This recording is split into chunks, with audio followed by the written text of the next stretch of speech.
Yes, yes, yo! Wow, wow, wow! Yes, yes, yo! Magandang, magandang araw sa ating lahat, 'no? Ah, bati-bati muna tayo, 'no, sa Visayas ug Mindanao, 'no? Maayong adlaw ninyong tanan, mga kauban, mga amigo't amiga, 'no? Maayong adlaw ninyong tanan. So, niana pud ta, pasilip. Kumbaga sa baraha, pasilip natin ng konti yung mga topic natin, ano? Tingnan yung mabuti. Ah, aha, yun, no? Hindi na natin mapalaki ng gusto, pero yan na yun. Dito sa kabila. Yan, no? No one's above the law, no? So, maligaya tayong lahat, no? Masaya tayong lahat, no? Kung sa Bisaya, malipayon tang tanan, no? Kaya usa lang atong ikasulti, no? Naibalaod, no? Naibalaod, may batas tayo. So, ang batas natin is para sa lahat, no? Para sa tanan. So, magtago ka man, tulad ng ordinaryong tao na may kasalanan, magtago ka man, darating din time na mahuhuli ka. At ganun din itong mga mayayaman, mas lalo nating binabantayan, no? Itong mga maimpluwensya, mas lalo nating binabantayan kung talagang ang kapulisan, yung gobyerno, ginagawa ba talaga na patas ang batas, no? So, hindi lang sa isang naalala nyo yung matanda na sumama lang sa isang pagrarally na tumutol doon sa jeepney modernization. Naalala nyo yun, yung taga-Caloocan, yung payat na talaga namang napakahirap, no? Isang mahirap na tao o mamamayan. Nung sumama sa isang rally, nakasuhan ng kung ano-anong, alam nyo na, public disturbance o kung ano man yung kinaso sa kanila. Bagamat napaka-payat, awa ng itsura, kinulong. At ganyan din ang nangyari, no? Kinuna ng smug shot, no? Nilagay ang kaso. So, ito yung inaabangan natin, no? Kining ginahuwat sa tao nga dili pwedeng sa isang mahirap lang tayo mabilis. Pagdating sa mga maimpluwensya at mapera, mabagal tayo. So, yun, at least napatunayan na, ano? So, unahin natin yung nasa gawing kaliwa ng inyong screen, no? Yan, siyempre, yung Son of God. si Apollo, si Kibuloy. At yung pangalawa, yung Jacqueline Roy, no? Siyempre, nilagyan natin ng konting, kumbaga sa baraha, pasilip konti lang, no? Sa mga pagmumuka. Baka sabihin nila, masyado silang niladlad, no? Niladlad sa mata ng publiko. Bagamat sabi nga nila, haharap pa sila sa korte, maglilitis pa, no? Pero yun na nga, ang mga taong tumakbo sa mandamiento de Aristo, nangangahulugan na yan na mayroon talagang kasalanan. So, ang sumunod isa yung si Crescente Inting Canada, no? At yung sumunod ay si Ingrid Canada. Hindi ko alam kung Kung sa Bisaya is magtiayon ni sila 'no, o kung sa Tagalog ay hindi ko alam kung ito ay mag-asawa. At ang panghuli itong si Silva Simañez 'no. So, balikan lang natin sa mga naalala natin, yung mga hindi rin nakinig doon sa unang, ah, hearing ni Senator Risa Hontiveros.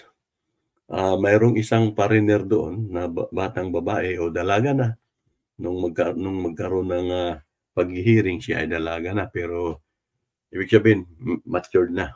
Pero nabanggit niya doon na nung panahon ng siya ay 15 or 16 na naimbitahan sila sa isang,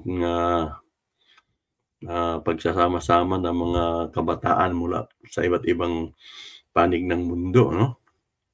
So, biktima sila nitong si Kibuloy 'no, at itong, nabanggit itong si Jacqueline Roy 'no, excuse me. Ito di umano yung silbing parang bugaw 'no.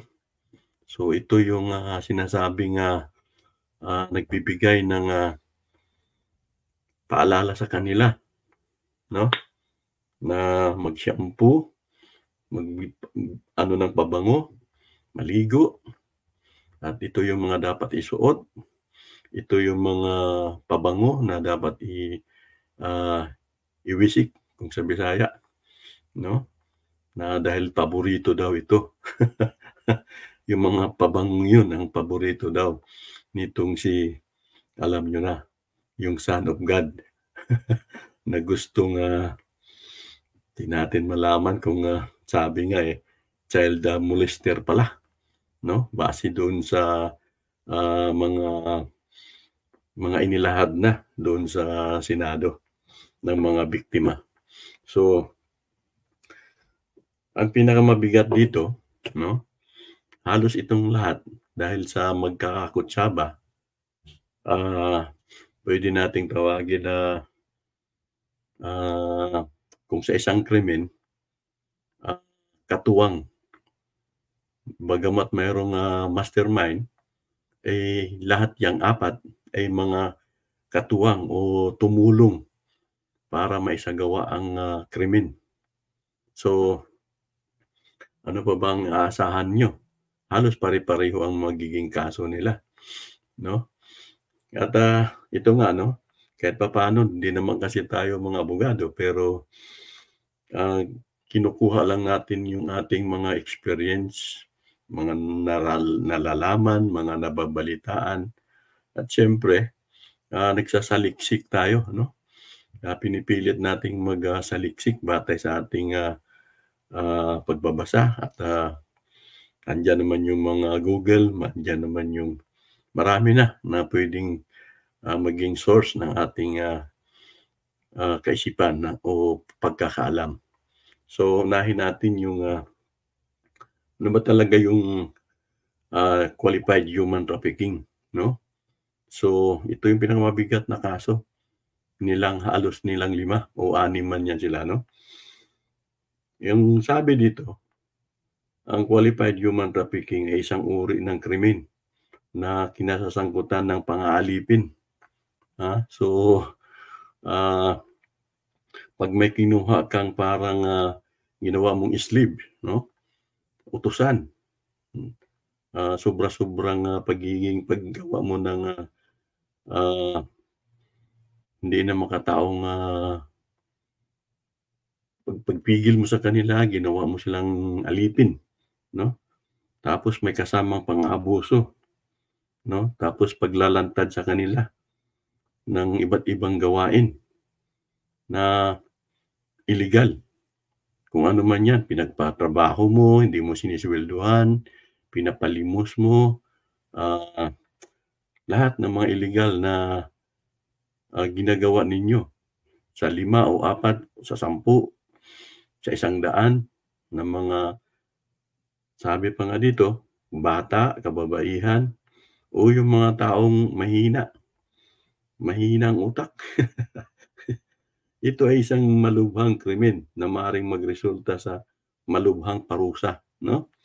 So, dahil sa tinitingnan na ang, qualified human trafficking ay napakabigat na krimen, ay, mabigat din ang, pagkakakulong at multa, 'no?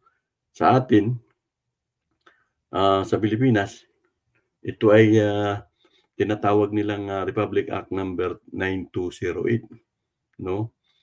Ah, o ang tinatawag ding Anti-Trafficking in Person Act of 2003. So, marami ng pagkakaroon ng mga pagbabago, 'no, na ayon dito ang mga sumusunod ay yun na nga, pang-aalipin, pang-aabuso sa mga bata, pang-aabuso sa mga kababaihan, ah, at yung pag-exploit sa kanila, 'no, paggamit sa kanila sa iba't ibang, gawaing hindi maganda. Pinapalimos, pinapagtinda ng kung ano-ano na wala man lang, sahod, wala man lang kumpiskasyon sa kanilang kinikita, 'no? So, sabi dito, 'pag ang taong, mapatunayan nagkasala ng, qualified human trafficking, 'no, ay,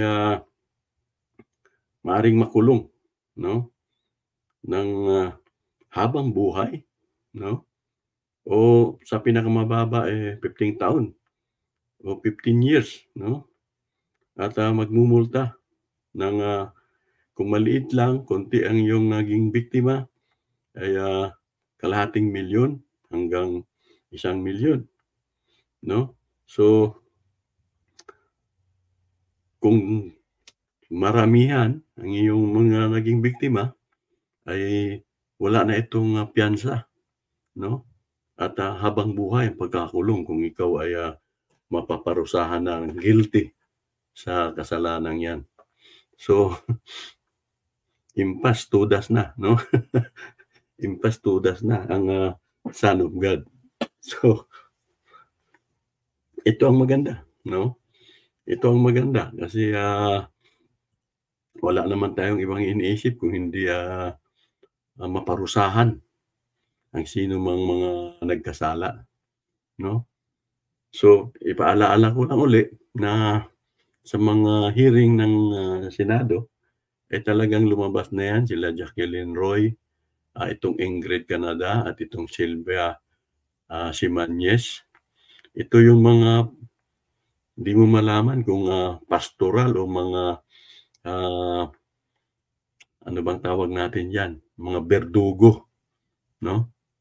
Mga berdugo, mga, ah, ano, hindi ano bang tawag nun, yung mga alipuris o mga bodyguard nitong si, ah, Apollo Kibuloy, 'no?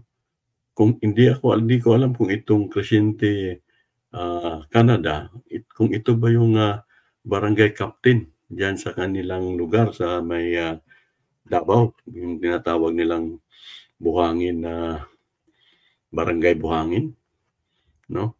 Pero nadidinig ko na rin ang pangalan nito, kung hindi ako nagkamali, nabanggit ang pangalan din nito nung mga panahong, mayroon silang grupo na pinadala sa Kamaynilaan, dito sa bandang Novaliches sa may Sauyo, na kung saan, mayroon yata silang chapel diyan. So, nabanggit itong Crescente Inting na 'to, na siyang nambubugbog, 'no, doon sa mga kabataang hindi nakakakuta, 'no? Yung, 'di ba ang ginagawa nila, pinagtitinda nila ng kung ano-ano, kung hindi man magtitinda ay nanghihingi sa mga bus, sa mga jeep, sumasabit sa mga jeep at mayroong binibigay na mga sobre na kung ano-ano ang nakasulat para sa mga kisyo may mga kapansanan, na sila di umano ay, nangungulikta para doon sa mga, bulag, mga may kapansanan, mga kabataan, na grupo ng mga kabataan. At 'pag hindi sila nakakakuta, 'no, hindi sila nakakakuta, wala silang nais-remit at, base nga sa kuwento nung mga biktima na binugbog nitong, si Crescente Enting Canada, kung hindi ako nagkamali, ay, nanood sila ng sine dahil sa tagal na siguro nilang hindi man lang sila nakapasyal, bagamat galing sila ng mga probinsya, ay, binugbog di umano. Ito yung sinabing, nilagyan ang mga mata nila ng sili, pati ari nila nilagyan ng sili. Kaya kung, pakinggan natin yung unang, hearing ni Senador Risa Hontiveros tungkol dito sa KOGC, madidinig natin uli yung mga testimonya ng mga biktima doon. So, grabe ano, paulit-ulit man na pinagtatanggol lalo na ng mga vlogger na bayad nitong si Kibuloy, yung mga influencer na bayad nila para hasik o magpalaganap ng, disinformation, ng fake news, 'no? Huwag tayong maniwala, 'no? Simple lang ang ating, pamantayan. Walang mangangahas na bata o babae man 'yan o batang lalaki man 'yan, walang mangahas na labanan sila sa pagiging, maimpluwensiya nila kung hindi totoo yung sinasabi ng mga biktima. Gano'n lang kasimple, 'no? Wala namang mag-uutos sa kanila para kasuhan ang mga ito o akusahan ang mga ito kung hindi totoo. Tanging ang natitira lang nilang, armas is yung kanilang pagkatao dahil sila ay, biniktima, 'no, ng mga taong ito. So, nasa kanila ang ating, paniniwala at ang ating suporta, 'no, sa mga biktima ng mga taong ito. So, yun lang ano. So, pinapakita lang natin na ayan na, nakunan na sila ng smug shot, fingerprinting, lahat-lahat na 'no, ginawa na ng, kapulisan sa may, kung hindi ako nagkamali sa may isang detention na cell sa loob ng Camp Crame. So, mabuhay 'no, mabuhay tayong lahat, mabuhay yung mga taong, naniniwala na ang batas sa Pilipinas ay para sa lahat at walang nakakalamang dito, 'no, walang sinasabing untouchable. Yun ang gustong-gusto natin, 'no? Walang, sino man, kung tayo ay nahihirapan bilang mga simpleng tao, nakakagawa tayo ng krimen, tayo ay hinahabol, nakukulong o nagmumulta, eh, dapat mangyayari din sa sino man kahit na ikaw ay, pastor, pari, abogado, politiko, 'no? Dapat parihas ang batas. Okay, so maraming salamat at, salamat sa panonood. Paki-share, paki-subscribe, 'no? Okay, maraming salamat.